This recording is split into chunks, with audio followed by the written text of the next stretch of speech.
Well done there. But you wanted to take another closer look at this Bears. You're like in love with this Bears offense. I am a little bit. I mean, what do you like to do in your spare time? I don't know, smoke a little, drink a little, watch and the watch Bears film offense. of the.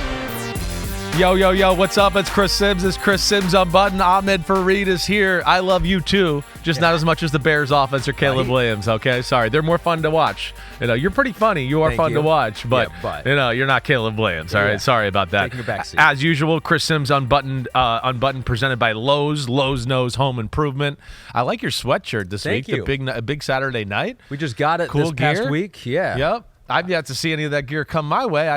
Last time I checked, I work on that show too. I mean, the whole crew out in East Lansing basically they all got it. Yeah, we so got it. if you're not on the road, you don't get the. If you don't travel with us, you don't get the hoodie. I think okay. it'll make its way probably to the leftovers. Maybe will make its way back here. No, I like it, and you normally don't like when I wear company stuff, but you like this one. This one's cool. Yeah, it's the first time I've seen it. So when it's rare like that, you go, oh, okay, you got some new fresh stuff that nobody else has got. Next time I wear it, you'll be like, get that off. All right, good to see you again as well. Yep. We got a busy Wednesday. Again, you and Pete are cooking in the lab here, going through your notes. I feel like we got a good one this week. You do. You have multiple screenshots. Yes, right. We can't show the highlights yet. We have to pay, I think, another billion for that. NFL yes, to be able to show the actual highlights. That's right. We can show screenshots, though, up the wazoo, right. which we will do. So it is our pick six here on Wednesday. You're taking a closer look at the Packers D, what they did to CJ Stroud to make life hard there. Davante Adams, Amari Cooper, their debuts. How did they get used by those teams? We got a new trade. Chiefs got a wide receiver, DeAndre Hopkins. We'll talk about that. Jared Goff, he diced up that Brian Flores defense, and we got two stats and a lie, the Buzz Watch. So as you can see, we have a lot to get to here today. You know it. But first, we want to take a second to say thank you to the homies and the viewers and the listeners out there, specifically the YouTube watchers. Oh, what we got this week? What they got for this show? Active community in the YouTube comments. So here we go. Let's start with this one. Alex Namzaw 4443. I missed Grammar Day, or as we correctly say in New York, Grandma Day. Grandma Day. In elementary school, too, Chris. Don't let Ahmed shame you with his school teacher vibe and his Fisher-Price My First Water Bottle, which is a great slam. I love it. That was really, really creative, Alex. Way to go. I like that a lot. It looks exactly like it was a Fisher-Price water bottle. Leave that up there. Let me see the rest of these quotes here. Yeah, we have to see they want to see. There it is. It's a great description. I had never thought of that before. It really is. Every time I look at it, I will always think of that. Mom, do you have my thermos for kindergarten, please? Yeah, this is like it won't spill. I mean, it's a legit adult yes, water honey, bottle. your hot noodles are in there. All right, we got Will the Red 9385. The crew messing with Simms is becoming my favorite part. LOL. Me as well. It's a great honor that they're messing with me on a weekly basis like that. It's late at night. These are guys and people that have been working all day, and the fact that they end their day coming over here trying to have a little fun with the show is awesome. So I'm loving that too. Multiple comments on your one-handed catch. If you did not see thanks that, a lot. go back I did and not watch see that. Okay. Our Sunday night, Monday morning YouTube video. And finally, Chris, you were so right about Brian Thomas Jr.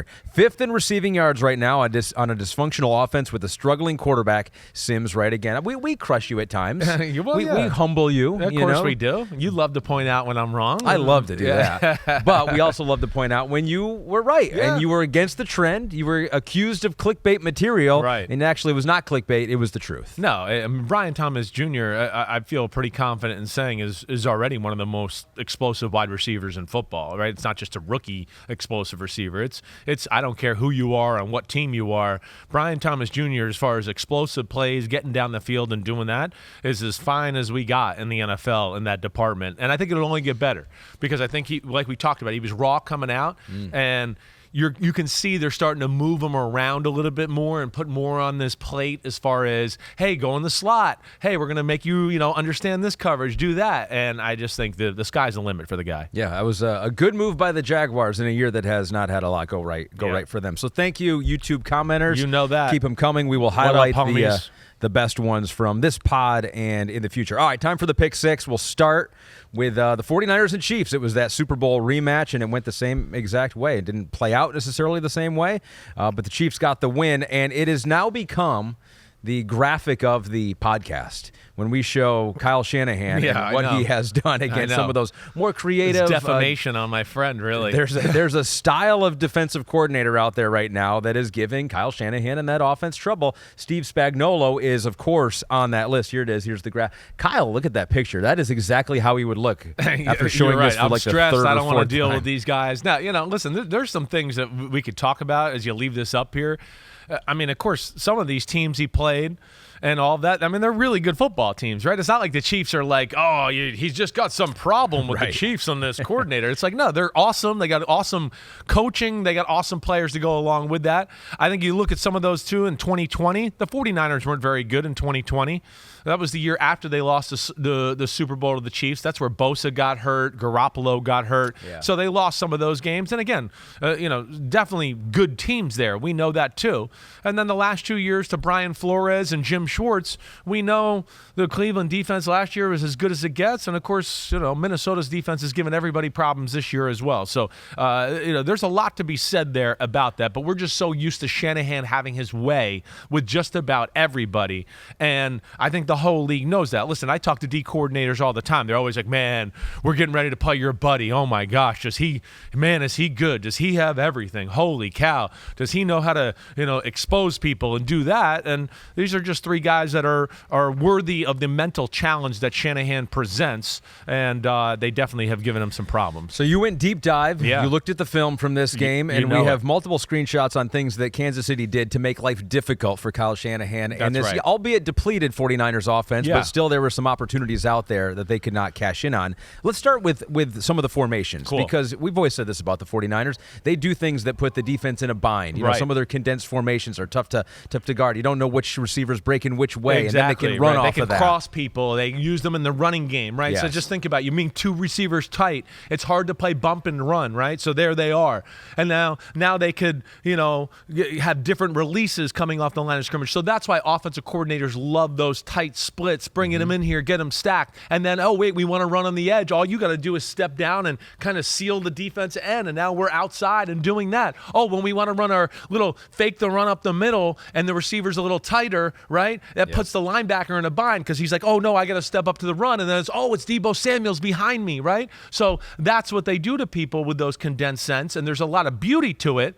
But again, they met a team and a guy here that understands how to defend it and has the Jimmies and the Joes to defend it as well. So let's look at some of that, how the Chiefs were able to neutralize some of those condensed formations. We'll start with this one. This one was 10 minutes into the game, first quarter, about 5 minutes to go. It was a 2nd and 1. Right. And it was a handoff to Jordan Mason. So let me just make a blanket statement right about this first off, right? The first thing that jumps out to you when you watch these games with the Chiefs and the 49ers is that the Spags and the Chiefs show no fear of the 49ers pass game. I think I have to state that first, okay?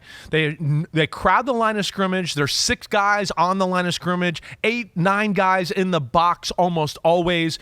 Even here, this is probably a little deeper than normal. If you looked at the first play of the game, like the safeties are always about 8 or 9 yards deep. They don't get very deep. They basically go ahead.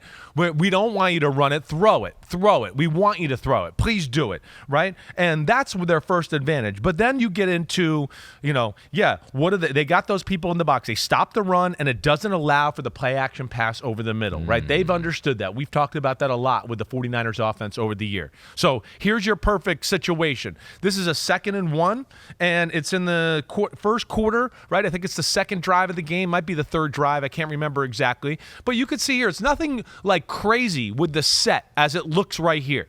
Right? It looks pretty basic. It looks like they're actually playing to hey, they might run a play action pass here and go deep here, so let's not be too crazy, right? But they bring in Ayuk. You could see he's condensed on the top of the screen. And what that does, and the Chiefs more times than not are extremely aggressive in attacking the line of scrimmage. So it's 2nd and 2. They're kind of giving the look of hey, you're not going to throw a play action pass on us.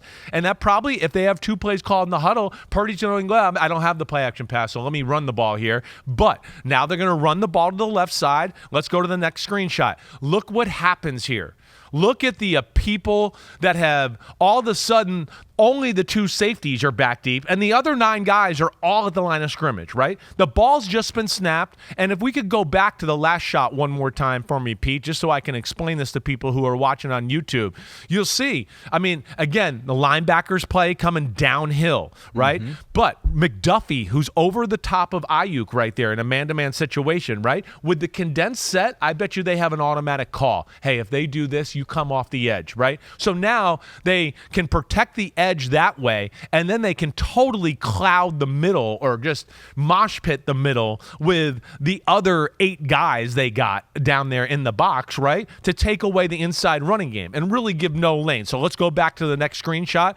And again, you can see the backside corner. He comes down aggressively. Look at the push that the Chiefs D line got, right? On the left side there, Ahmed, you could see it. I mean, the left guard, the center, they're 3 yards back, 2 yards back in the backfield. So they get dominated physically, and now also chaos is created by McDuffie blitzing, because there's Juszczyk who's looking to block the D end or somebody like that, and now Juszczyk 44, he's barely got off the ball, and McDuffie's in his lap, so it's like the whole play is screwed, right? We didn't even get to form our blocks because they got up on us with so many people and the surprise blitz off the edge that we really never even got a chance to get this play going, and that ended up being a no-yard gain or maybe even a little bit of a loss on that play. Let's name check some of those guys that popped to you. Some of the Robin Hoods, maybe some of the unsung heroes, because you mentioned McDuffie, and I think that's a name that a lot of people know. Yeah, everybody knows that one. Linebacker Leo Chanel. Leo Chanel, number 54. I watch him when the Chiefs play. He's rare bird in what he does on the defensive side of the ball.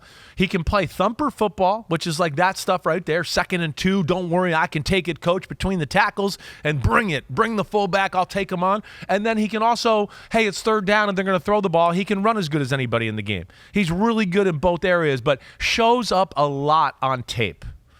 Yeah, the other guys, sorry. And the defensive lineman, too, Felix Anudike Uzama. Their first-round pick from 2 years ago from Kansas State.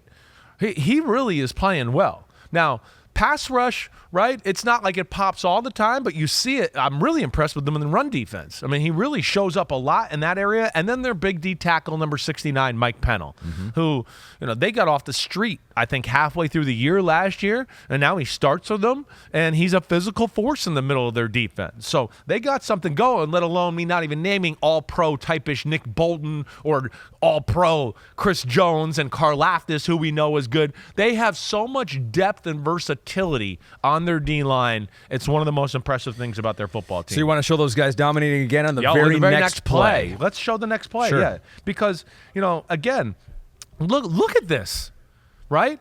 I mean, it's 3rd and 1. They're going, wait, we're not going to let you run it. There's 4 guys on each side of the center within a yard of the ball, right? They got 9 guys within 3 yards of the line of scrimmage. And go ahead, go to the next shot, but it just shows you, look, it's impossible to run the ball against that look with this kind of football team. It really is. And again, I think it's one where we talk about it a little bit.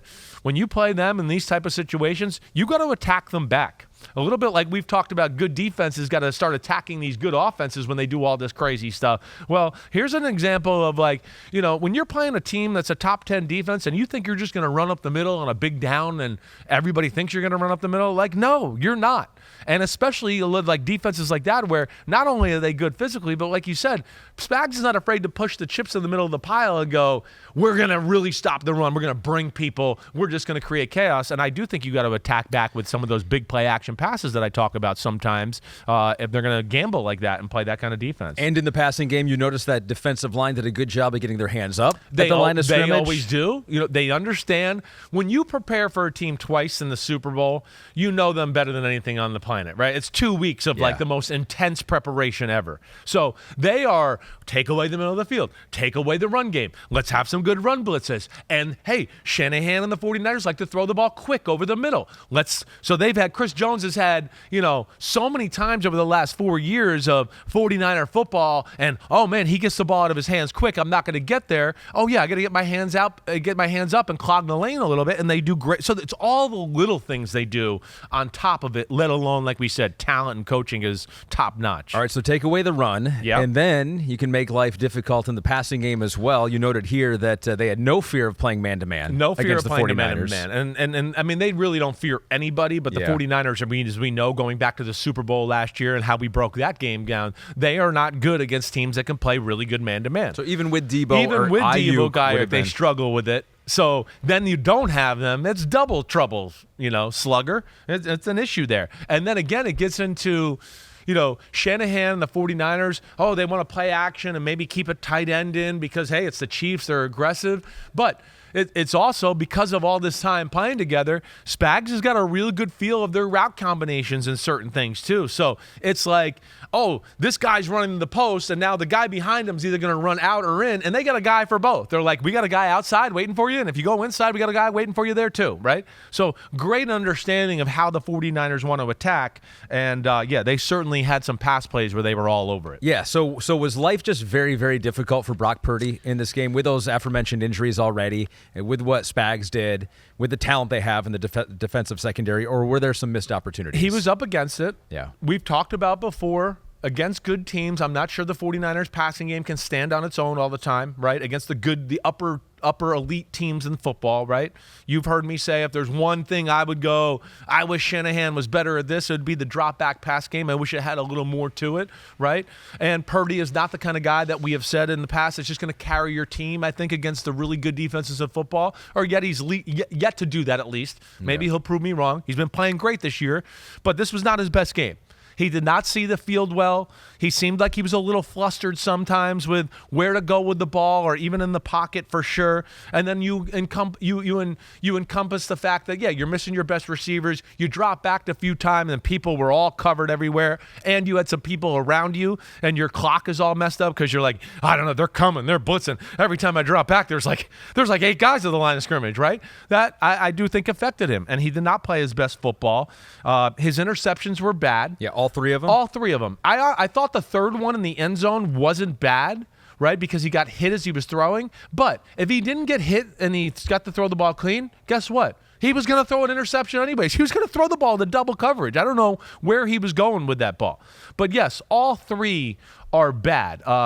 The second one with over the top of the guy's head on the out route, you can't miss that. And then the bootleg where Justin Reed gets it, I don't know what he was looking at. It's rare that the safety is down there like that. Justin Reed made a really good football play, but still, you should see throws. And it was not his best day. Let alone he left some yards on the field, and what I would say maybe points along with that. Some of their biggest plays, though, were defensive pass interference. They did get some of those. And that pissed me off. And you can see that by my notes, because some of the pass interference calls in this game. And we're going to do something on social after because I want to show these plays. It's a joke. I sometimes I'm like, I'm not sure. Oh, yeah, here, we got some photos here too. Sometimes I'm just like, do referees in the world know what pass interference is right now? Because, again, I spoke to how they had good feel for where the 49ers were going, right? Here's two big plays where they know where Kittle's going. Reed is waiting for him to break outside. He knows it's coming.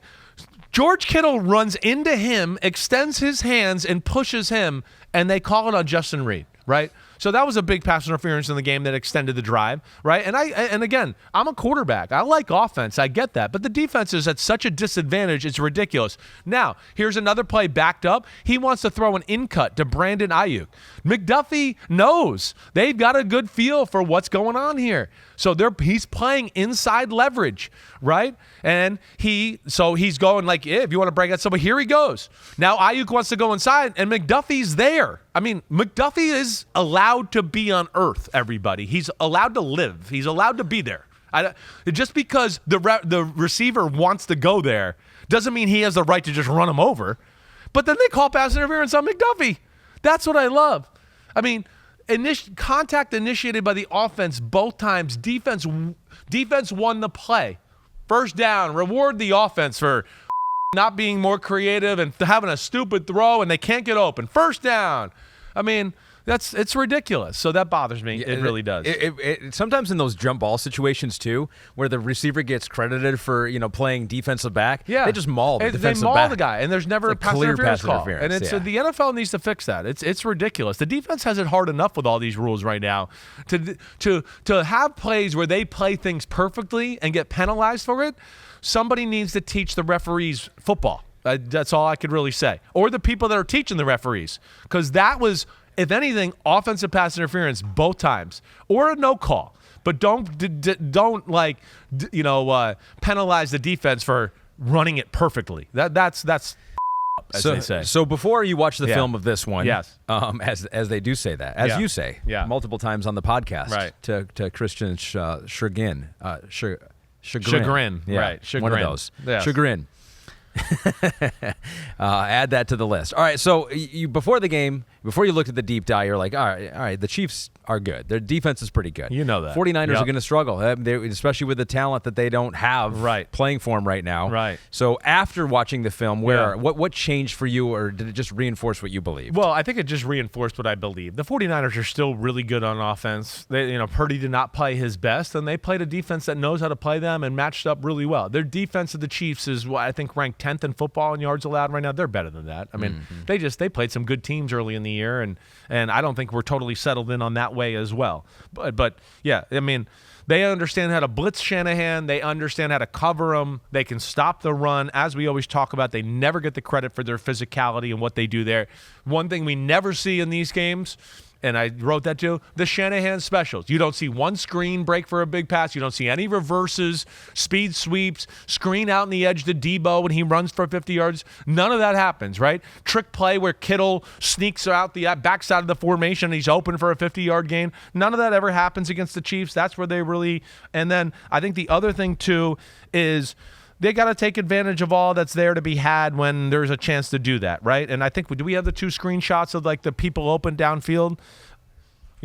Okay, we didn't do that. But there was on the last interception. It's like the doctor. The body is dead, sir. The body is dead. The last interception, they come away with no points in the red zone, the one we talked about where he was throwing, but he's going to throw an interception anyways. Yeah. They ran a play on that drive where it was a double move down the right sideline. I can't remember. It was Cowing, number 19, okay? Double move, little like stutter go, should be a walk-in touchdown. Okay, walk-in. It should be walk-in touchdown. It's 21-19 or 21-20. Let's keep playing football, right? Instead, the ball is egregiously underthrown. The guy has to stop. The defender catches up, and they tackle him at the 5-yard line, right? And then 2 plays later, what happens? Interception, no points. So when you hear me talk about like stuff like that, right, all you listeners out there, again, like Allen, Mahomes, Lamar, I don't think that ball's going to be behind. I think it's going to walk in and be a touchdown in those moments. And those things get undervalued. Probably got a plus on PFF. I get that. But it should maybe only be 1+, because it should be like, hey, this should be a walk-in touchdown. You got the completion. We like all that. But there should have been more here, right? Yeah. And you can't do that against these type of football teams. And that's where we're seeing, like, hey, you only get a few chances every game to make those type of plays. And this has kind of been our theme of the year, right? The good teams are making those plays. The good quarterbacks are making those plays. Their stats might not be wow, but it's like Kansas City of the Chiefs. I mean, Mahomes gets 3 opportunities a game to do that every game, and I feel like it's like 3 for 3 for a touchdown, right? Yeah. Or it's like 2 for 3, and that third one didn't go for a touchdown, but it changed field position of the game, whatever it may be. And they definitely left some spots there. We should make that stat. That should be like your stat. Well, I mean, up the play, and then yards left on field? Yeah, yards left on field. OF. Yeah, something like that. Or I can come up with maybe a more creative saying, right? Play stat for defense, and maybe I can say, you the play stat on this one. Yeah, like self-inflicted and then you inflicted. Yeah, exactly. So the 49ers got the Dallas Cowboys Sunday Night Football. We'll have that game. Can Mike Zimmer emulate what Spags did? Now, you mentioned it already. It's not just the defensive coordinator. You have to have the talent there. Micah Parsons, will he play in this game? He's probably getting close, but I haven't heard anything as far as definitive there yet. Yeah. No, I'm not sure. Game that'll be a good one. Both teams could use a win. Yeah. Desperate. And I do think the 49ers are a better football team. I would expect them to win, and I'll just tell you that right now. Chiefs at Las Vegas. So that'll be difficult. Good luck, Gardner Minshew. Pete writes here in the rundown. That's right. The Raiders will hang around for a little bit just because their defense, we've talked about. The Raiders' defense is good. It's just eventually the dam will break because the offense and Gardner Minshew won't get to do anything.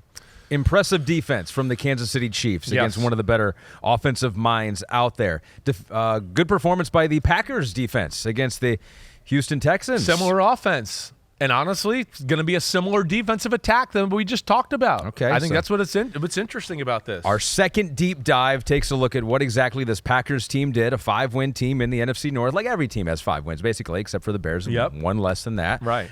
So let's just start with your headline for this one. Life was very difficult for CJ Stroud. Definitely. Under 100 yards passing in the game, right? I mean, that's almost unheard of. Exactly right. It's Chiefs 49ers, but vice versa in a little way. And I'll explain that here in a second. But the first thing is the Packers do a lot on defense, just like Kansas City. I mean, it's a lot. And they're pretty good at it. So I don't look at it and go, oh, they blew this or they messed that up. They were doing a little bit of that early in the year, and that's why they let up some big plays. But they've settled in. The other thing is, holy crap, are the Packers talented. I mean, the Packers are extremely talented across the board.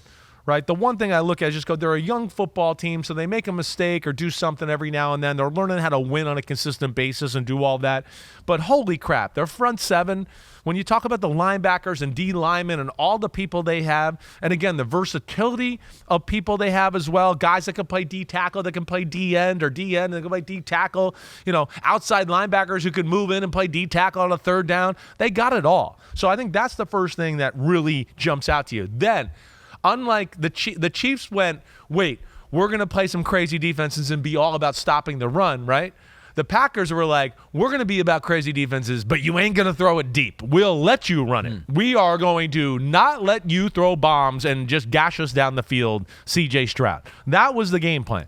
And so they played a game where it seemed like they were content with Joe Mixon running for 100 yards. They just didn't want CJ Stroud to be 27 for 32 for 330 yards and 3 touchdowns, and then that was night-night, right? Yeah. And so that's kind of their approach to this one, which was a little different than the Chiefs. Well, the question is for the Houston Texans, are they even able to do that against any defense without Nico Collins playing right now? I think that's a fair question. He totally changes their football team. He opens up everybody else. Listen, I like Tank Dell. I like Stephon Diggs. They're not number 1 receivers anymore.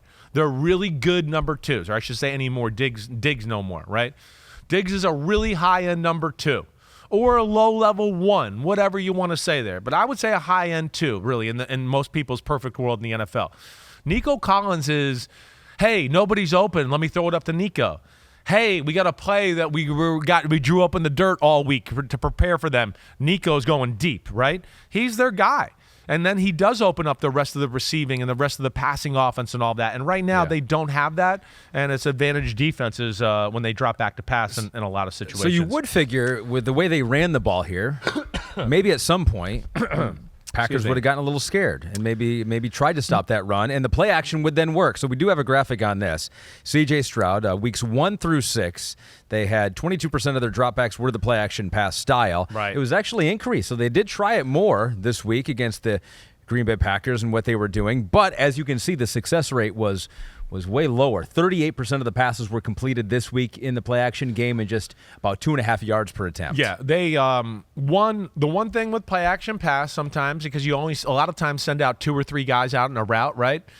There's limited ways, and sometimes you can stress a defense out in your combinations. They were very comfortable with understanding the Texans' route combinations. You saw that for sure, right? The other thing is we talked about in the 49ers game, those condensed formations. Well, Bobby Slowick's from Shanahan on the 49ers. He likes to do that too. You know what they did when they did that stuff? They blitzed. Now, it wasn't to stop the run. It was more like, oh, this receiver comes down, he's closer to the tackle, and they would unlock the automatic corner blitz, and now CJ Stroud is under duress, right? And they knew they had a great feel of exposing the protection plan.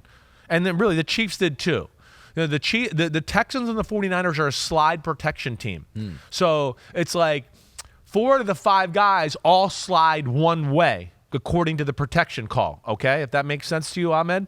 Now, really good offense, or a lot of other good offenses don't do that. But what happens in those situations is, wait, I'm going to blitz from the left. I'm going to blitz from the left. And now the protection's going to slide to the left, and they drop out. And now they go, we're going to bring 2 from the right. And all you guys went left. And now it's like, oh, shit, we don't have enough people to block on the right side of the ball, right? So they understand how to stress that and kind of get them to slide one way and then expose them on the other side. They were very good at that as well. And that was a big part of the game plan. It was them exposing the protection rules of the Texans, let alone their front 4 can rush the passer by itself anyways. So that's where it's a double whammy when you play the Packers. Cool blitzes, fake blitzes, really good coverage disguise, all things the Packers do with, as you mentioned, really good talent. Really good up talent. front, and then we know what talent they have in the secondary as well. Exactly right. Secondary stack. Now, this was a game here where I feel like the Texans probably somewhere in the late second quarter should have gone, forget the play action pass stuff. Forget it. It's not working today. They're on us in that way. We can't protect long enough to let some of these play action passes develop downfield, right? Because play action passes, more times than not, especially with the Texans, like CJ Stroud wants to be aggressive and throw it down the field, right? That's why we love him. That's why I love him. But, this was a day where I think he was like, let's just get in the shotgun and spread them out. Not let them be too creative. Let's let it show a little, and let's just dice them up that way a little bit. And I feel like they never really got to that. They kind of stayed with what their game plan was, and it played in the Packers' favor throughout the day. Now, having said all that, this was a close game that came down to a field goal at the end. Yeah. So do you give the Texans credit for staying in a game this? Well, I give them credit, but I don't. I mean, the Packers won the game by 2 points and had 3 turnovers, and the Texans had 0. Sure. Right? That to me is pretty wow. You had 3 turnovers. The other thing is, and Pete, maybe you can look this up in the next 2 minutes. What was the average starting field position for the Texans this football game? I mean, they were the whole game at midfield on the other side of the Packers field. The Packers kept turning the ball over. So it was it was like they went 3 and out, and they had the ball a lot right around midfield or on the Packers side of the ball and couldn't do anything. So that was an issue for them altogether. But yes, that Packers defense is really, really damn good. And the Texans pass pro got exposed, like I said. They didn't do a good job of passing people off when there's twins and stunts and all of that too. And then I think I would say, Stroud I'm not going to sit here and tell you he was bad, because there wasn't a lot. It wasn't like he was missing plays or throws, right? He had no chance on a lot of these plays. It was like fake the play action pass, look up, and like, oh shit, I got to move and slide somewhere. Oh, I still can't sit there and throw the ball. Let me get out of the pocket. Let me throw it away, right? It was a lot of that. But he never got in a rhythm. There was a few plays where I feel like, ooh, CJ Stroud in a rhythm, hot. He's going to throw this ball and pull the trigger here. But I think because of all the things we always talk about, the quarterback's clock, pressure, crazy coverages, no success, he was maybe second-guessed himself 2 or 3 times during the game that you usually don't see. But that's nitpicky. Again, this was a good defense. They played well. And the Texans didn't capitalize off of their own defense, creating turnovers and putting them in some situations where they could have took total control of this football game and didn't do that. So let me throw this at you here. Yeah. The Green Bay Packers, you just described. Right. Complete team, right? Yes. Defensive, they got some stars. Offensively, they can carve you up in certain situations. Detroit Lions, we know that's the case as well. I mean, they've got some playmakers on defense, and we know what they can do on offense. Minnesota, their defense, and then on offense, you got Justin Jefferson. You can run the ball a bit. I'm going to say 3 of the most complete teams 3 of the 5, I'm going to say, live in the NFC North. I don't disagree with you. Sunday night, or was it last Wednesday? I think we said it both times where we're going, the coaching in the conference is incredible. Mm-hmm. The offense and defensive coordinators, and then the talent, on these teams is incredible. Like Baltimore's complete, right? So you got them in there. I mean, Kansas City, I don't even you know got Patrick Mahomes. Complete, right? You got him on offense, so maybe they're really enough. good and elite in some areas, but they're not, I don't know, maybe complete to the extent you're trying to explain about these other teams. Right. I mean, maybe they are a little more complete now with DeAndre Hopkins in that trade, and we'll talk about that. But again, I get your point there. Right. I'm with you. I mean, yeah, there's the Lions, the Packers, the Vikings. Hold on to your hat when you got to play them, because they're coming on both sides of the ball with constant mental gymnastics, creativity, and aggressive play. And it's why you're the best division and the most fun to watch, honestly, I think. Right. Pray for Trevor Lawrence. He's got to figure out a way to. So look at that little stat beat on the the bottom Packers. there, too, just for my Texans starting field position. Texans' average starting field position was their own 41-yard line, best of any team last week. There you go. So I'm sitting there watching the film going, Wow. this is incredible. They scored 22 points. They had the ball here the whole game. I mean, the whole game. It was like, it really was. So incredible by the Packers. The Packers are a Super Bowl contender. I have no doubt about that, just like your Lions are for sure. It's a team that's got just about everything, and I think is only going to get better on defense as they continue to get more and more comfortable in this Jeff Hafley defense. Well, we thought the Jets would be a Super Bowl contender. Some of us at this desk had them in the Super Bowl. I'm trying to change that as we speak. Davante Adams did not help in week number 1. Amari Cooper did for the Bills, and now the Chiefs, maybe they will be a complete team because they have DeAndre Hopkins. So a lot of wide receivers changing teams. A couple we got to see how that went. You broke that down. We'll do all of that when we come back.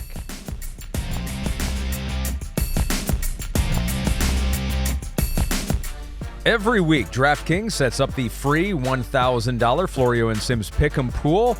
Pick every game against the spread for a chance at a $1,000 prize pool every week. Download the DraftKings app, click on the Pools tab, and enter the Florio and Simms free $1,000 pick-up pool to make your picks. And win some money. Welcome back to Simms Unbuttoned, presented by Lowe's. Lowe's knows home improvement. And Davante Adams and Aaron Rodgers know the slant route. We've reestablished that fact. So you're funny. I got you and everybody you else really all do. over the Jets and the slant. The first thing that pops into my mind now every time. So pick 6, number 3 here.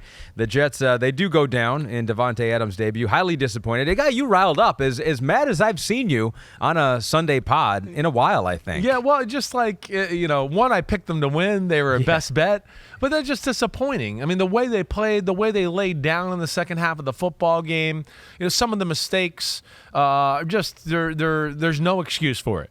And of course, Aaron Rodgers' play not being that great on top of that. It's all, it's all talk. It's all headlines out of the Jets, and it's all disappointing so far about what they've done on the football field. And this game is just going to make more Jets fans more frustrated when they hear some of my breakdowns and you show the screenshots and we talk about how they played here once again. Yeah, you know how I can tell that you're still upset is we have like 17 screenshots to show on what missed plays, missed opportunities, what Aaron's not seeing out there. First, if we can show the targeted route chart. I guess we have that for Davante Adams. So how did they use him? Yep. He played on 53 of the 55 offensive snaps, lined up in the slot 50% of the time. Yeah. That was his highest rate in the game since 2016. So this is where he ran his routes. This is where it is. I mean, this looks like a typical Aaron Rodgers route tree, though, right? I mean, this is what it is. One crossing route down the field, and Davante Adams slipped as Rodgers threw the ball, and it ended up being incomplete. But that was the only throw down the field the whole night. And as you know, that's one of my problems with this Jets football team altogether. But I think in a perfect world, this is pretty much where he's going to live for the most part. He's going to be, slot, quick throws for the most part. And then when they feel like, a team's overplaying it a little too much, he'll double move somebody or do something like that. And that's kind of what their combination has always been. So we thought last week, we were like, maybe something is different with this offense, right? Yeah, maybe Todd Downing's in there now, and they used motion, pre-snap motion 75% of the time against Buffalo, and that was 5th in the NFL. And we're like, wow, okay, something's different here because so what previously was it this week? It was 29th in the NFL. Okay. This week they were back down to 42%, which was 29th in the NFL again. And I would say, too, I know we said Sunday night, we said it looked a lot like the old Jets offense. It didn't look like the offense I saw against the Bills where I was like, holy crap, look at this. They're moving, they're shifting, they're doing some cool stuff. This is great. It was more back to slant route and static. And even when there was motion in this football game, it was like what I would call minimal motion. Like, the fullback shuffled from behind Aaron Rodgers till behind the right tackle. Oh, no, don't totally blow the brains of the Steelers defenders out of the water there. They're not going to be able to defend that. Or it's like Garrett Wilson was, at the or a little closer to the tackle, and then he motioned like 4 feet outwards at the snap. Whoa, don't do that. Man, the Steelers will never be able to figure out how to defend that. He went from here to here. Holy crap, man, we got to change our defense. Like, come on. I can't believe they didn't see the success. Yeah. And Rodgers talked about it after the Buffalo game, and we moved it on them all night. And then they come back to the static bullshit once again. It makes no sense because they run over 100 yards. Lazard goes over 100 yards. Garrett Wilson goes over 100 yards. Everything everything looked good. Rodgers almost 300 yards for the game against the Bills. Exactly and right. They switch it up, which we did kind of talk about as a possibility that with Davante Adams. He comes back and Rodgers is like, Let's just go back to let me go back to the quick throw and the slant again. This is what I was worried about. I said this even on Football Night America. The fact that he's back in the fold now makes me think that they might fall back into bad habits together. And I think we saw that consistently through the night. And I think we could say that from the first play of the game. Let's do it. The first play of the game. Let's get Screenshot it going. number 1. So this is the first play. We're 4 minutes into the game. He's looking for his guy. First play of the game. Let's get Davante Adams going. I understand that. I get it. We always want to get your guy going. My point is, you still got to read the coverage. You can't predetermine. You can't do that. So he throws a ball here, okay, and the underneath coverage is kind of buzzing out underneath Davante Adams, as you could see here, and he has to throw the ball a little bit outside, and it becomes incomplete. They're doubling Garrett Wilson on the bottom of the screen, and Allen Lazard is running down the right seam uncovered. He's got Patrick Queen, who's going to try to run with him from the middle linebacker position. I'm sorry. This is Aaron Rodgers. You've seen this defense before. Don't predetermine. Don't tell me what you think you thought the defense was going to do. Look at the coverage and react to the play. Because here's, again, a struggling offense and a struggling team. You got a chance to get a 20 or 30-yard gain, maybe more, right off the start to get your team going. But we're worried about my best friend, and I want to throw another 6-yard pass. Yeah, which was incomplete. Incomplete, right? exactly right. So YLOF on this yards left on field is probably maybe 30, 40 yards here at least. I'm being kind by that, okay? Then I can even say there's 2 plays later on third down. Now he has to move in the pocket. And I gave him the benefit of the doubt as you saw us pick through the screenplay. Yeah. But there's 2 people open on third down, Garrett Wilson to the right or Mike Williams on the left running an in cut. And for a guy like Aaron Rodgers, as much as he's played and how great his arm is, I go, no, you probably should have hit both of those guys. But again, we moved in the pocket and then we looked to check it down too quickly. And it just started the theme of the night of bad offensive performance, bad quarterback play, predetermining, and I think I know exactly what the defense is going to do instead of just playing the position and reacting like you're supposed to do. And it was frustrating to watch the Jets all night long. All right, 2 interceptions for Aaron Rodgers on the day. One came at the end of the half. This was a crucial one, turning point of the game on the 2nd and 4 right here. This is the game. They have a chance to end this game right here. I mean, this is like they're up what, 9? 15-6. Yep. They can go up 18-6, maybe more than that. Okay, they certainly had the momentum. And here you got really 2 people open. And now the one thing I'll say is I'm happy he was aggressive because more times than not with this type of stuff, he's not aggressive at all. But here he is. He's got Garrett Wilson. You could see the way number 31 is running, right? He's running to, what do I want to say, the Jets sideline. And Garrett Wilson is about to run away from the Jets sideline on a little post-crossing route, right? Throw the ball right here. If he throws the ball on time right here and throws it with the normal Aaron Rodgers authority, this ball is going to be caught at the other, let's say, 46-yard line, right in between the hashes, on the run, maybe scores a touchdown. But as you see here, and if you're watching on YouTube, it looks like he's going to throw the ball here. He doesn't throw the ball here. He actually brings it down and double clutches it and then tries to throw it again after this. So now let's go to the next shot. And now, So here's the clutch. Sorry. This might be the first part of it. This is the clutch, yeah. This is the clutch. Throw the ball right here, and that's it. Now he clutches. Okay, we get to the other screenshot. I think you got them mixed up here a little bit, Pete. It's all right. Yeah. Either way, but wait, go back to that last one. Yeah, you're going to the wrong here. play now. This is why we need to pay that extra $1 billion, and then we can just get the video. And then just show it. Yep. But I want to just between that and throwing it down the middle, right? Shouldn't double clutch it. He's got it. And then also, if you don't like it, okay? If you don't like it, look at Breece Hall underneath for the first down, okay? So, one, if you're going to throw it, be confident in your decision and let it fly, okay? then if you're not going to throw it, go to where you're supposed to go with the ball. But don't double clutch a down the middle post and then recock it and try to throw it and think that it's going to be open. Because what happens too, he recocks it and then he tries to throw it. He doesn't get all his power in it because Rodgers very rarely throws his fastball anymore. He's always trying to throw his little sidearm, let me just put it in the perfect spot. And then he feels the backside safety coming as well because he's late, and he tries to stop Garrett Wilson. And that lets 31 flip his hips and get his left hand on the ball and then basically tip it to himself for the interception. Yeah, so that was a bad play right there. At this point right here, it's too late. And I don't know, Pete, if you have the other one there to show exactly the proper time to do it. But we did see that already. Yeah, you got it. And we saw a sneak preview as well of, maybe he just had something against Breece Hall in this game because midway through the third quarter, there was a slant. I think you saw this one right here. Well, this is the Garrett Wilson one. Okay. This is Garrett Wilson here where, first off, it's two deep safeties, right? Oh, this is, yes, okay. I know the offense. This is two deep safeties. What he's doing here is he's looking at the fade route for Davante Adams because he thinks he has one-on-one, which he might, but there's a safety. It's a two-deep safety look. You could say whatever you want. It's a two-man, really, basically, is what they're playing here.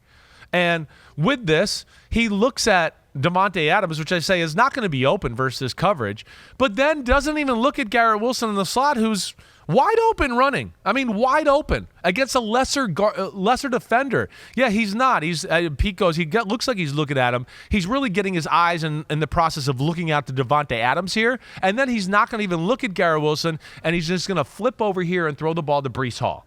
And it becomes an incomplete nothing. But look at Garrett Wilson. And again, verse too deep with this look, the slot looky route is what he has there, or the slot slant route. That's where you go with the ball. But again, he knows more than everybody, and he's predetermining where he wants to, and he thinks, I think they're going to do this and do that and do this, and this guy will be open. Yeah. Just read play and play football and stop trying to be I'm looking into my crystal ball and I know how they're going to defend it exactly, so I'm going to be 2 steps ahead of them. He's literally tricking himself right now, and he's overthinking things, and it's definitely messing them up. So this is where he holds it against Breece Hall for not saving him on this play, because it was later on in the third quarter, about 2.5 minutes to go. This was on a 3rd and 10. Yes. Aaron's looking deep here, which you want to see. You want him to look deep. No, but this is the only time he looks deep here, right? This is what I've been saying. It's only when there's one guy and it's on the sideline. Let me throw a fade or let me throw a back shoulder, right? That's what I've been saying. Mm-hmm. He won't throw the ball deep unless it's that. And here he is looking at this, okay? Mike Williams on Joey Porter, and he wants to throw the back shoulder, some of that. Play the concept. Look at Breece Hall. He's going to catch the ball and run for the first down, if not a touchdown. And if you don't like Breece Hall, Davante Adams is going to run an out route right at the 10-yard line or 8-yard line, and he's going to be open too for the first down. And if you didn't want to throw to him, Garrett Wilson's going to run a corner route into the back corner of the end zone and have the guy beat to where you could throw the ball to the back corner for a touchdown. So Mike Williams was the one man covered on this route. The one man covered. And again, predetermined, easy way out, anything you want to talk about, less chances of bad things happening. And again, it's just this style of football, it just doesn't work anymore in 2024. Again, the guys that are like throwing for 78% and no interceptions, they're not winning that many games if you look across the board. You got to make some plays. And, he looks more worried about his interception ratio and not wanting to make a mistake instead of going out there and trying to win the game. So, again, the body's probably dead at this point, but we have 2 more plays that we do want to show because these are mid-4th quarter and these are back-to-back plays. We'll start this one. It's a 3rd and 5. Right. And I mean, we have like 3 more plays that we didn't even want to show because we were like, we can't make the whole podcast about this. But this is 3rd and 5. Yeah. It's 3rd and 5. They're down. And I can't remember what they're down here by this point. They might be down 2 touchdowns. It's somewhere in that range, but they need it. It's middle of the 4th. This play is specifically for man-to-man, and for the running back, Breece Hall was on the right side of the formation, and he came back out the left side, and all these receivers are trying to pick for him. If he throws this ball right here to Breece Hall like he's supposed to, he's going to run the ball and get a first down, maybe more than that. Instead, he's already come off of him, because he knows what I guess the rest of us don't know, and how to not get a first down. And he throws it to Conklin, who has a guy on the backside who's got a guy all over him. It was a no gain. He caught it for no gain. No gain. And Breece Hall is open for a first down right here. And this stuff is going on too much. And then the next play after that, so now it's 4th and 5. And we're going back to our best friend. And this ball gets batted down. He might be able to squeeze this into Davante Adams. I get that. But again, here's my point.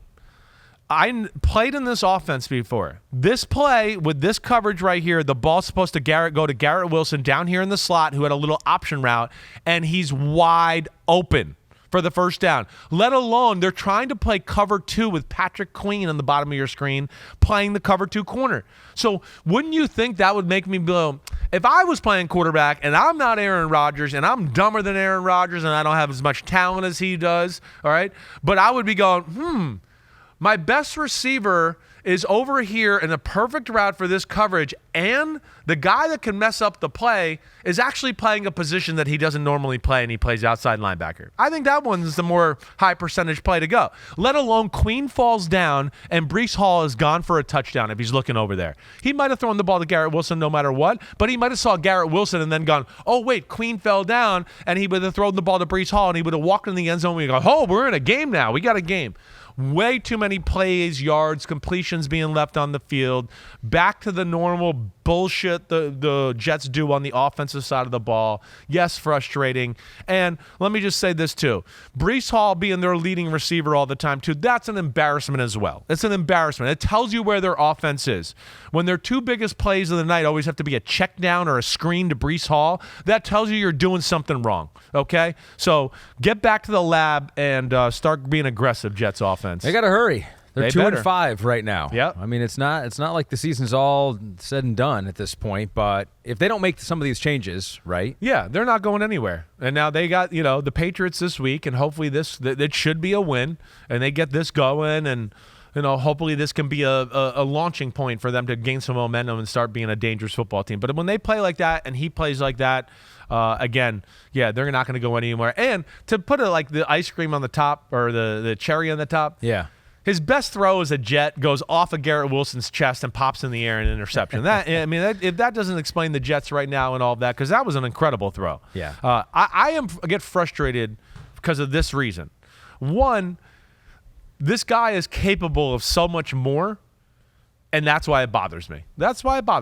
It's just it's like the easy way out. It's comfort zone. I only want to do what I want to do and all of that. And football's a sport it's not about being comfortable.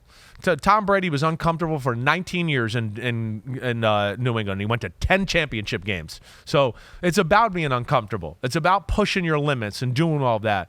And yeah, for a guy that's still got a lot of talent in that right arm, he's leaving stuff on the field right now, and that's where I get frustrated. Disappointing thing as well is it was supposed to be the game where we saw it's like, oh, okay, finally the Jets, now he's got his guy, Davante Adams. Right. This is good. It's the unveiling of this. Offense takes a step. Exactly. Takes a step back, though. We did see the offense take a step, though. Yeah. With the other big wide receiver trade. Amari Cooper to the Bills. That's pick 6 number 4. And so this one went much better. There are 5 targets, 4 completions. We got the targeted route tree for Amari Cooper as well. Everything on the left side here. 66 yards, a touchdown. Did have the one drop, I guess is the one incomplete target. But then after that, one drop because it was literally his first time catching a real in-game laser from Josh Allen. Yeah. And I think he was probably like, holy shit, did that ball get here fast? It literally went right through his hands and glanced off the top of his head. But I can guarantee that was part of that because he was like, wait, I've never had anybody throw that route to me that hard.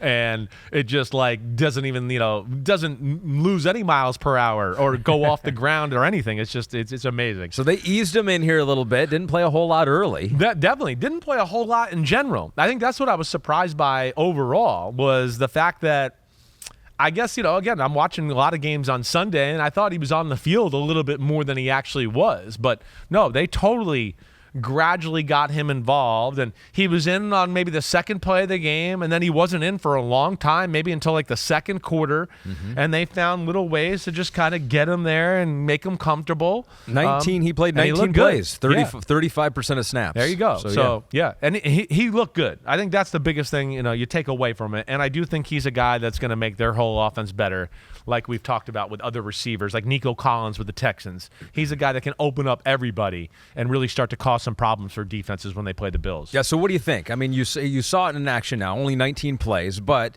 do they finally have that true one-on-one threat? I mean, Stephon Diggs at his peak played like that. No doubt about it. They had that, and that's when they were at their best, and that's when they were going to the AFC Championship game and doing stuff like that, right? The last 2 years, no, I would say no. He was not that guy, as we've documented, I think, thoroughly here. So does 30-year-old Amari Cooper give them that again? Yes, he does. Yes. Amari Cooper has just got more straight-ahead explosion than Stephon Diggs. He's a bigger human being to go along with that, and they're both incredible route runners. I just think Amari is a more explosive person altogether, so he can get people to turn and run, right? People defend Diggs, and they kind of go, you're not going to run by me, so I'm only going to go like 95% so I can put the brakes on when you go somewhere else. With this guy, you got to go like, oh, no, I better turn it on because he can run by me. Oh, no, he put the brakes on, and now I'm like, and trying to stop and react. So I'm like a lawyer. Yeah. I only ask questions where I know the answer to those. And we go inside the notebook, and the first thing that we see at the top of your notebook here, and by the way, one homie was like, I wish we just got all the notebook and all the notes there. Yes. Can't. It's not for public consumption. No, it's not. But there it is. They have a true one-on-one weapon and then a bunch of cursive after that. Yep. Didn't play a lot, but when he did, look good. They finally have a number one wide receiver. Bills might be able to put defenses in a bind. Defenses are going to be worried about their O-line overpowering them, which was definitely one of the themes of this game. Did you almost start to spell there, Their, no, and then had to cross it out? It was a sloppy there, and I just wanted to make sure you could read it. And when I cross things out, I just go, that's not acceptable handwriting there. It has nothing to do with anything else other than that. But the Titans, yes. You could definitely tell in this game early on, they were worried about the Bills' O-line overpowering them in the run game. That was the thing. And then he's a size one-on-one guy with Coleman, and then you got the speed guy with Cooper, right? And Coleman getting better and better. They got a nice little combination here. They got something working. I do think Coleman needs to be in the slot. I will say that. I think that's going to be his best spot ultimately. But either way, he's showing improvement all around. And, yeah, I really do like it. I think it's going to change your team. If they will stay with the run and continue to do that and kind of play through that as well, like we talked about with the Ravens early in the year. Now Lamar's throwing for 350 every game, right? If they continue to do that, teams are going to really be in a spot of like, man, they're big, they're overpowering us. They got a few quarterback design runs to go along with that. Man, they could just slowly dominate us down the field. We got to stop that. But now Amari Cooper's one-on-one. And Allen is the quarterback that will go, I'll throw it outside and throw deep outs and comebacks and all that one-on-one all day long. And that's where I like the beauty of what the potential is here for this football team with the new weapon. So you feel better, not only slightly better about the Bills, you feel significantly better about their offense, I feel like. Yeah, I do. After the trade, after seeing it now, just 19 snaps. I do say, the Jets game and what they did and how they dominated in the run game in that game, there's been little snippets here this year to go. And then Dalton Kincaid is continuing to come along more and more as we go here. So I definitely am liking what I'm seeing from the Bills, and I think they'll be able to indoctrinate him the right way here. This week, the Bills at Seattle, so a defense that has given some teams some issues. We'll see what they're able to do against Josh Allen and Amari Cooper now. Cooper is so patient at the line of scrimmage. That's the last thing I wanted to say. Like, he is so good at, it's one-on-one. I know my quarterback wants to come to me here. I'm going to make sure I really set this guy up so badly that the quarterback is a nice spot to throw me the football. That's what I really do love. And then he's got great feel for it too. Like when he wants to run a slant route, he's great at showing you all these good moves, and then, oh no, he's about to run the go route, and then it's he comes underneath. Or if he wants to run the fade route or the back shoulder route, he's like, he gives you a shimmy shake and he gets the guy to go, oh no, he might be running inside, and then he attacks downfield, and it's like, whoa, if he beats him, it's a go route, but then he also has a good field to go, wait, I didn't beat him that bad. The quarterback's going to throw me the back shoulder here, and I'll catch it that way, which he did in this football game too. I think this is going to be a match made in heaven. I do. Pete in my ears being funny, he goes, I didn't think Chris usually appreciated the great route runners, but the distinction there is that you can he's got both. He's got explosion. He's got both. And is a good route exactly runner. Right. Yeah, I like route runners. Route runners without explosion doesn't get you as excited. Doesn't get me excited. Exactly right. I like route runners with 3 rockets up their ass. That's exactly right. Route runners without that, I like them, but I don't want people telling me they're the best receiver in football or the number 1 weapon or they're so explosive when they just run little 6-yard routes all game. Give me both, and if you can't give me both, give me the explosiveness. Exactly right. That's it. Thank you for cleaning up my English. That's exactly how I see it too. All right, so the Bills you feel better about with their number 1 receiver. Yep. Chiefs, instant reaction right now. Pick 6, number 5. They get 32-year-old DeAndre Hopkins. Hasn't done a whole lot this year, but they may have been protecting him to trade him to a contender, exactly like they did. Tennessee getting a conditional 4th-round pick, so not that expensive. I think we have the numbers for the last 2 years for DeAndre Hopkins. He did have over 1,000 yards last year. He was phenomenal last year. In an offense that was not super functional. He was really phenomenal last year. Surprising to me. I didn't think he had that left in the tank. So, yeah, from what I saw, and again, we haven't seen him totally this year, and he's been dealing with a little bit of an injury either way, but obviously the Chiefs felt like he was healthy enough. And, yeah, I think he's going to be like, I'm not going to say Rashee Rice, but I think he'll be that guy. Big guy who can work the middle of the field, catch the ball, get upfield. Oh, it's one-on-one. Yeah, I'm not maybe the speed burner down the field, but you can throw me the ball even when I'm covered, and I can make plays that way, let alone he does still have enough speed down the field to be a threat there. Not maybe the threat he once was, but they needed this. This was tough. I mean, again, watching the game against the 49ers the other day and doing that, I like Xavier Worthy, like I told you, but he's not in a spot right now where you can depend on him to be your go-to guy every game. He's just not that good yet to play that. He can't play through physical, bump and run, stuff like that. That's where he has issues. So they don't have a guy that they can really depend on in any situation, let alone, as we know, Travis Kelce's not the same either. He's not. Yeah. And again, I don't like saying that. He's a Hall of Famer. He's a legend. He's the best. But he does not separate to the same extent he did last year. And last year was less than the year before that. So you understand what direction we're going in here. This is the last year or two of Travis Kelce's career. I have no doubt about that. Yeah, Rice hurt. Juju Smith-Schuster hurt right now and as well. And that hurts them too. Even though Juju's not great, Juju could fill that role of like tight end, slot receiver, can work the underneath routes, a little bit of a physicality, spot in the receiving lineup. Now DeAndre can kind of do that stuff too. And there is great value in this offense with that. But now they at least have somebody, I think, dependable in big situations where they can go, oh, it's one-on-one, we can go to him. Or, it's not one-on-one, but we can depend on him to read the coverage the right way, settle down the right spot, and Mahomes will feel comfortable throwing to that big frame of DeAndre Hopkins. So 2 stats and a lie for this week actually incorporates the Chiefs in it. So it leads right in perfectly. It's like we planned this out somehow. I don't know how we did this. Oh, is it a Chiefs theme here? Or? So no, just one. Just they're part of it. Okay. There may be a truth. Okay. Or they may be the lie here. So here we go. So if you have never played this game before or watched it before, the 2 of these are right. Yep. And one of them is slightly wrong. Right. And so it makes it very difficult on Chris. But maybe it's more than slightly this time. Who knows? So number 1. Yeah. The Chiefs punt on 40% of drives, 16th in the NFL. Okay. Number 2. The Bills have the fewest number of drives ending in a turnover. And number 3, the Dolphins are last in percent of scoring drives in the NFL. So they score on the least percent of drives. The lowest number. I really want to say the fact that you put the first one with the 16th in the NFL, I'm not sure if that's a tell of wow, that's true, and that's why we put 16th, or it's the curveball to make me think that. So I know he's that smart to think what I think he might think. Trying to think 2 moves ahead. I'm going to say 1's the lie.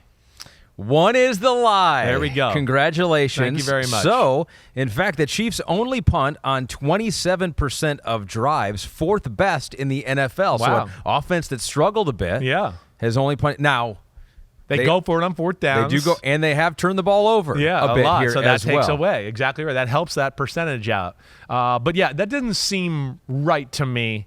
I knew the Bills were definitely in that convo for fewest turnovers. I mean, Josh Allen hasn't thrown an interception this year, and I think he fumbled in week 1, and that's about it. So that one's crazy. So, yeah, the Bills have the fewest number of drives ending in a turnover, just 2.7% of drives. That is number one. Last year, they were 5th worst. Yes, right. So what a turnaround, at least so far. No interceptions from Josh Allen. No interceptions, and I think it goes into a little bit of like how we talk about he doesn't have to carry the burden of the team and everybody on his shoulders week in and week out. And I think that's helped him out a little bit too. And, of course, I think last year he was probably scarred by everybody talking about the turnover, so he went back to the lab and adjusted his play a little bit. The Dolphins, last not in percent of here. scoring drives in the NFL, only scored on 23% of their drives, were 3rd last year at 44%. That's crazy. That one, when I looked at that was the one I was most confident about because – even with Tua early in the year, they weren't driving the ball all that great, right? I mean, again, the game against the Bills, they were going to lose. They weren't driving the ball great that night. Of course, the week before against the Jacksonville Jaguars, they were lucky to win that. And then, of course, when Tua got hurt, the offense has fallen off planet Earth, and even double so when Skylar Thompson got hurt the next week too. Teams that score on the highest percent of their drives, Commanders number 1, right. Ravens number 2, 49ers number 3, and my Detroit Lions number 4, who have a legit MVP candidate in Jared Goff. Goff-inator. You took a look at the Goff-inator. We'll show you that next.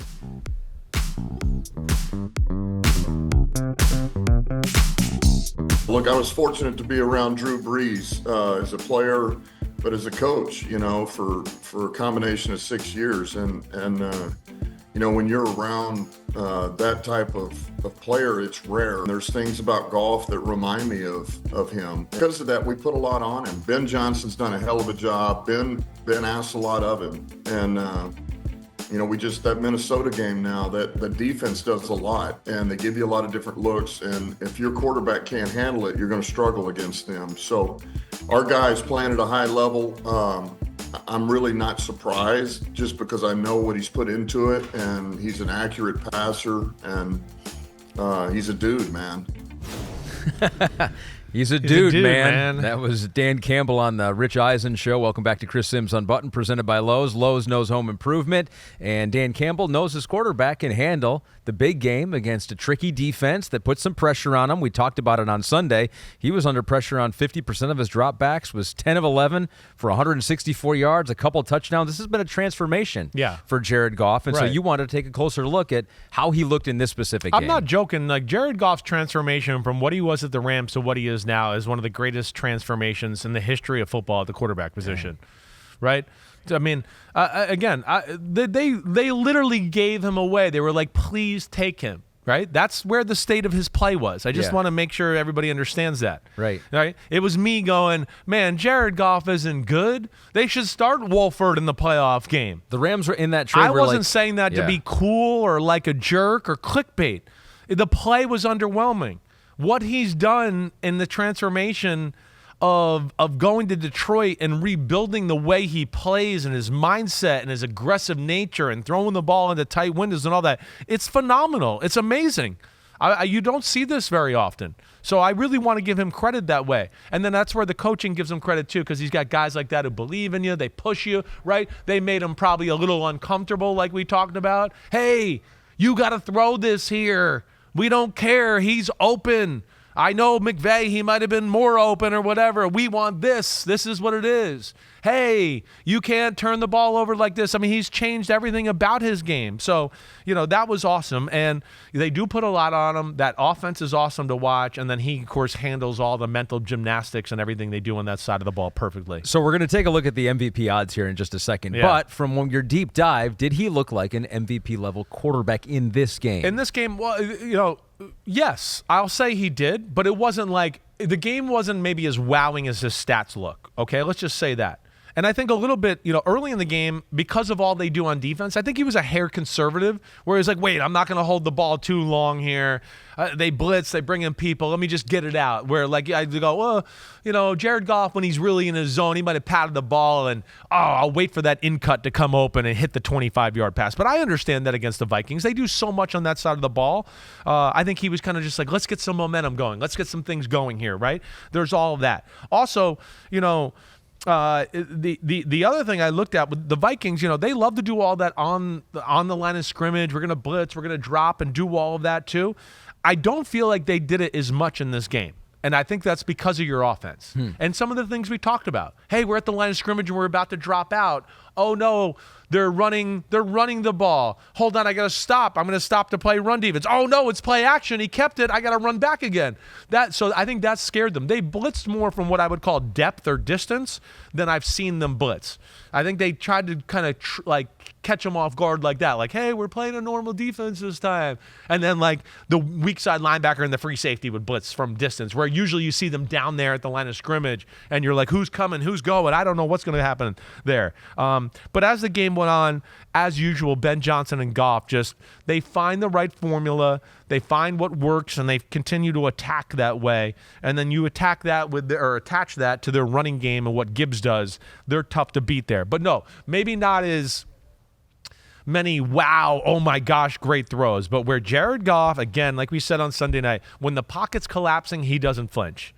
And he's great under pressure that way. If he has to move, it's a disaster. Right. But if he can just stand there with people all around him, man, he doesn't flinch, and he's going to throw a strike down the field. The throw at the end of the game to get them in field goal position, that was his best throw of the day. Amon-Ra St. Brown. Amon-Ra St. Brown, tight coverage, a safety breaking down on the ball too. Almost looked like it was double coverage. It wasn't. They just knew he was going there, and they were trying to make a play on it, and he just sticks it in there. Doesn't even think twice. No double clutch like we saw from Aaron Rodgers, or, it's too tight, let me check it down, right? It's like, no, he's open. It's only by a foot, and I'm making $55 million, and I can put it within that foot where we need to. And that's what a good team does when they're functioning at their best. And, yeah, he doesn't leave many yards on the field there, Ahmed. I love what you said about the Lions here. If the defense goes aggressive versus them, then they go aggressive right back. That's it's like what we talked about with the 49ers, right, with the Chiefs game. If you're going to be up there, your team is like, wait, you're going to put 10 guys at the box? Like, they're like, our receivers, this quarterback, then we'll throw it deep. We don't give a shit. It's third and a foot. Like, they don't care. It's always attack on both sides of the ball. And I think that's what makes them really scary and dangerous. Now, I don't want them kicking or going forward on NFC championship games and stuff like that, okay? Yeah, by the way, where's the Badgley? Where is he in the NFL But now? I love all those other aggressiveness about them. I really do. And, yeah, they don't ever let a defense off the hook. If you go aggressive, just like his touchdown on the all-out blitz to Amon-Ra St. Brown, they were like, oh, yeah, you want to bring the all-out blitz? Sure. Watch us motion the receiver in, who blocks pretty good, Tim Patrick. They ran a double move to Jameson Williams on the left side. He took a little too long, but he had enough time versus an all-out blitz to go, wait, he's not, that took a little long. Let me come back over here to this side of the ball and throw the ball to Amon-Ra St. Brown. Talk about aggressive, calm, cool, knowing your coach coached it up the right way, all that, all-out blitz. But let me pat the ball and just sit back here like it's another day at the park. It's awesome to watch. It really is. I mean, it's all complementing each other, right? A good running game helping out Goff, and a good offensive line is able to give him enough time. And then they throw the ball down the field. That helps out the O-line in the running game because it backs some people off. I mean, they do it all the right way. Ben Johnson is going to be a head coach somewhere else next year. I'm sorry about that. He's going to be a lifelong offensive line or offensive coordinator for the Lions. And I told my dad this too. I said, we're enjoying this, obviously. I was like, it doesn't get better than this. You have a coach you love. You got an offensive coordinator who's aggressive and creative and fun to watch. You got offensive skill players you like. You got some studs on defense too. I was like, it's never going to get better than this. It's damn good. Never going to get better than this. And you never leave yards on the field. That's what I love watching about your team. I'm telling you, when there's a play for 27 to be had, you guys get 27 or more. I mean, that's just the way it is. And another thing, like, the Gibbs long touchdown run, that was one of those defenses where we talked about, where I get you, they were scared to do that too much because, wait, it's a good offensive line, it's a good old coordinator. Yeah, we got a lot of people on the line of scrimmage, but he found a way to get a numbers advantage on one side here. And once you break the first wave of guys, it's like, there's only one guy left, right? And that's what's scary about doing that defense against a team like the Lions, too, with Ben Johnson, the creativity, the talent. And as I always say, Jahmyr Gibbs. Yeah. He is so good. And I know David Montgomery is good, too. But, man, Jahmyr Gibbs is special good. Yeah. Like, he's the only guy at running back in football I'd go, him or Saquon in space, I'm not sure, right? I'd think, like, that would make me think. Everybody else, I'm like, Saquon. But Right. Jahmyr is one where I'd go, I don't know, right? He's special that way. And my argument with you is that they know how special he is, and that is why they have to use probably right. Montgomery as much as they do to make sure that he lasts a whole season. Yep. So the Lions got the Titans coming up next. So that's another good defense, and they will not have Jamison Williams, who has the 2-game suspension for a performance-enhancing I can't substance. believe that. I'm disappointed in Jamison. You know me. I'm a fan of his, and I don't know what the hell he did there. He doesn't have that much muscle, so whatever he did, it didn't help that much. But, who knows what it is? Was it an injury thing? Was it something to stimulant to give you more energy? I don't know, but I never like that kind of stuff. Vikings at the Rams Thursday, so coming up here. Teams are 0-4 the week after facing the Lions so far. So I can believe that. Yep. I don't expect them to lose to the Rams. The Rams will have something for them, though. The Rams' defense is playing better, and this is one with Stafford and McVay. Again, a little bit like they'll have their own way to attack this Vikings defense. I don't think this Vikings blitz game is going to be like, oh, no, we can't handle it. Not with Matthew Stafford and McVay. They'll have a good plan. I think they'll make the game more competitive than people realize. Time to look at the MVP odds now. Rick ain't here. X's you, he is here. Damn okay. Is Goff playing like an MVP or what? From the passer rating to the completion percentage, the way he leads the team, not just the offense, he's looking like the best quarterback the Lions have ever had. I think this is the year for him. Now, I will better than Bobby Lane? Yeah, right? I think actually he was very good, and Matthew Stafford is always right. I love Matthew Stafford. So Jared Goff, like, we can appreciate him for what he is doing in the structure of this offense. Right. And the MVP odds are starting to appreciate him a little bit more, too. So he is now the 4th choice, according to DraftKings, plus 850, behind Josh Allen, behind Patrick Mahomes, and behind Lamar Jackson, who had an MVP performance on Monday night. Well,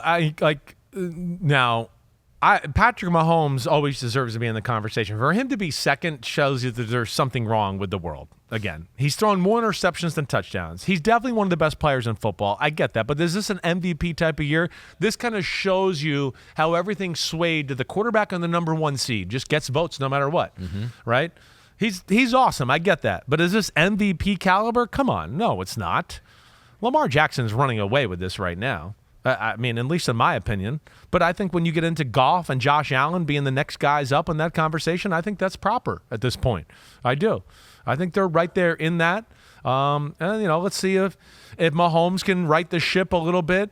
Jordan Love, I certainly think, has the potential to continue to put big numbers up. I mean, that's the one thing with them. He's going to continue to throw touchdowns. Now, he might throw interceptions, too. Now, that could be the problem. The other one is Joe Burrow if the Bengals getting it going here. Jaden Daniels, I like him on the list, but again, I think we're talking about, 6 touchdown passes on the year? Yeah. He's exceeded expectations, and that's good. Is he MVP yet? I don't know if I'm ready to say all of that, but he deserves to be on this list. I get that. I mean, always the argument for Goff is that, if you're the number 1 seed and you're the quarterback of that team, you're going to get love for the MVP. But and you're putting up big stats and doing the right and winning games because of you, too. This is different than just you're the quarterback of that team. Right? This feels a little bit maybe, I don't want to say Matt Ryan when he won the MVP in 2016, but good team, good offense, and the quarterback's taking advantage of every little bit of all of it, and then some. And that's why he deserves to be in the combo. DraftKings Sportsbook is the number 1 place to bet touchdowns. New customers can bet $5, get $200 in bonus bets instantly. Download the app and use the promo code UNBUTTONED when you sign up. DraftKings Sportsbook. The crown is yours. Buzz Watch time. We always end with that on Wednesday. The teams or players with the biggest opportunity to create the biggest buzz. So we're talking about them next Wednesday when we're sitting here right here. Last week, Drake May, the Patriots, outdueled Trevor Lawrence, and the Jaguars in London thought it would be a separate plane ride back for Doug Peterson. Exactly. Didn't happen. Nope. Vikings beat the Lions. That did not happen, although you did say, though, that the Lions would get buzz if they won this game, and I think you were right on that. Okay, good. Thank you. I don't think it could go either way, but I think if the Vikings won that game, that would have been bigger buzz. Everyone would be like, whoa, I mean, I can't believe they beat the Lions, right? So I'm with you there. This one did cash. Yeah. Chiefs beating the 49ers in Santa Clara, proving they're up for the three-peat challenge. Yes, It feels a little bit like 2019 when the Patriots were going for the three-peat, right? It feels a little like that. Was that? Yes, it was 2019. where the defense was really good. If you remember, they had like the number 1 defense in football. Gilmore was on fire, but the offense was struggling. We were like, oh, we're waiting for them to get going, and Brady and company. And of course, it didn't happen, and they lost in the wild card game to the Tennessee Titans. It feels like that, except they have a guy in Mahomes that is greater than Brady was in year 18 of his career, right? At that point, let alone capable of doing more physically by himself than Brady ever was. So that's where that changes that element a little bit. But yeah, I mean, man, 6-0, probably going to be 7-0 after this week. Pretty incredible. Pete's saying that was not a three-peat, but it would have been a third straight Super Bowl. Oh, third straight Super Bowl. Oh, a fourth straight Super Bowl. Oh. They won, lost, yeah, that's won. right. That's right. Got you. So here we go for this week, number 8. I got the Patriots in here. Yeah. Patriots beating the Jets. They have a chance to put buzzwatch on another team. A soft Patriots team responds to the criticism. The whole football world puts a nail in the coffin of Aaron Rodgers and the Jets. Experiment 8 games into the season. No, I agree with that. And, I think added to that, the Drake May hype will increase as well that buzz. So it's a double whammy there. So this next one I've got 2 games that are very similar to me. So number 2 for me is whoever wins the Eagles-Bengals game. The winning side will be the sleeping giant that flexed its muscle. The losing side will be a disappointment that continues to live a much harder life in the NFL that many thought they would. In my number 1 game, Cowboys 49ers. The winning side will be the sleeping giant that flexed its muscle. The losing side will be a disappointment that continues to live a much harder life in the NFL that many thought they would. I couldn't think of 2 other ways to describe it because I think they're very similar in that way. It is. You're right. And the 49ers Cowboys, I mean, we know how much national attention they get, especially the Cowboys. They lose this one again. I mean, it's like, man, you guys haven't looked good in a while, and where's this season going to go? So I don't disagree with you there. I mean, I don't. I'm looking at the schedule. I think you hit the right ones there. The Eagles-Bengals game, man, big game for both. Going to be interested to see what happens there. I didn't put in Jaden Daniels versus Caleb because we don't know about Jaden. If it's going to be that, I know we're not sure, and I don't think it's going to be. I'm not expecting Jaden. That's a pain in the butt injury. I've had that. That little rib intercostal muscle, you tweak it, you pull it, or whatever. I wouldn't be surprised if he missed 2 games because of it. Yeah, and if you're the Commanders, why? Yeah, right? Exactly right. There's no reason. Exactly right. All right, you did it. I did it. You did it. Your buzz is worthy. Buzz, we'll see. We'll see if now it's up to the teams. Although the bottom 2, the 2 and 1, no matter what happens, I'm right. You're right. Well, that was very, very convenient of you. Way to go. Way Guaranteed. to go. You're good. Eagles, Bengals, Cowboys, Niners. I'm right. Either way. Buzz watch. All right, everybody. Thanks for listening. You know where to find us as usual. Subscribe, rate, review. You know where to find us on social media. Ahmed, as always, thanks for driving the ship.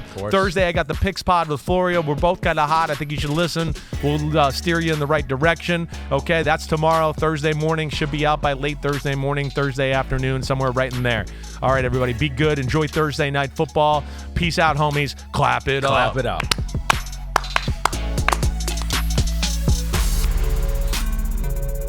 Yo, homies, thanks for watching. Yeah, it's time. The NFL season is here on Chris Simms Unbuttoned. You can hit subscribe to get all the weekly picks, plus our Sunday recaps as the games are happening. Oh, you know it. Nobody does that better than us. Thanks again for watching. Remember to subscribe. Peace out. We'll see you next time on Unbuttoned.